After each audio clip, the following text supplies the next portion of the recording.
Hello everyone. నిన్న జరిగిన మ్యాచ్లో కోహ్లీ కాంట్రవర్షియల్ అవుట్ గురించి చాలా సోషల్ మీడియాలో జరుగుతుంది కానీ డిస్కషన్.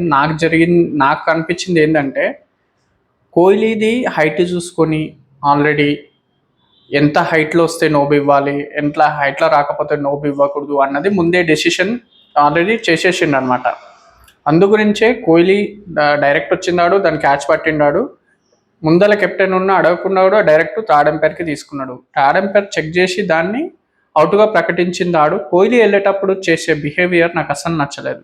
జనరల్గా కోహ్లీ గేమ్ అంటే నాకు చాలా ఇష్టం. గేమ్ ఒక్కటే ఉంటే సరిపోదు, ఆటగాడికి డిసిప్లిన్ కూడా ఉండాలి. క్రికెట్ అంటే ఒక ఫ్యాషన్ ఉండాలన్నమాట. అంతేగాని దాన్ని జీర్ణించుకోలేక అవుట్ను ఇవ్వడం. సరే, అది అవుటో నాట్ అవుటో, నువ్వు ఫామ్లు ఉన్నావు, మంచి గేమ్ ఆడుతున్నాడు, క్రికెట్ మంచి ఫామ్లో ఉన్నాడు కోహ్లీ, టాప్ స్కోరర్గా ఉన్నాడు ఇప్పుడు ఐపీఎల్లో.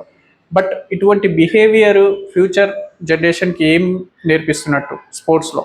ఇప్పుడు కోహ్లీ అసంటి పర్సనే, అంత టాప్ సెలబ్రిటీలో ఒక అతను, క్రికెట్లో ఎక్కువ ఫ్యాన్ ఫాలోయింగ్ ఉన్న కోహ్లీ అసంటి పర్సనే అంత అగ్రెసివ్ అయితే నెక్స్ట్ జనరేషన్ వాళ్ళు ఇంకెట్లా బిహేవ్ చేస్తారు, ఇంకా ఎంత అటిట్యూడ్ చూపిస్తారు, ఇంకా ఎంత అగ్రెసివ్ చూపిస్తారు అన్నది ఇక్కడ క్వశ్చన్ అనమాట.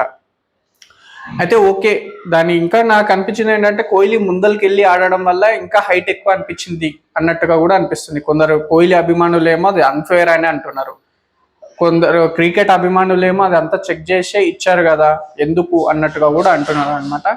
ఇది నా ఒపీనియన్. నా ఒపీనియన్లో మీకు ఏమన్నా డిస్టర్బెన్స్ అది ఉంటే కామెంట్ రూపంలో చెప్పండి, ఓకేనా?